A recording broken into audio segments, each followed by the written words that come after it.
Hey everyone! Today we're going to make these festive peppermint sugar cookies, and as I'm mixing all the ingredients together and getting them ready for the oven, I just wanted to share a little message that's close to my heart this season.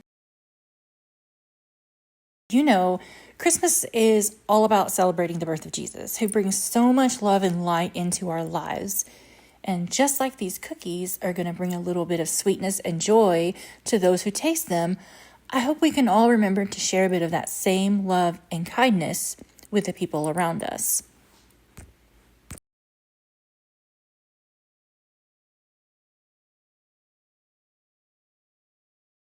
Now that the cookies are baked and cooled, it's time to do the dipping. We're going to dip them in some of the candy melts, and we're going to add candy cane sprinkle on top. And just like that final touch makes the cookies extra special, remember that even the smallest acts of kindness can share the love of Jesus in a really sweet way this holiday.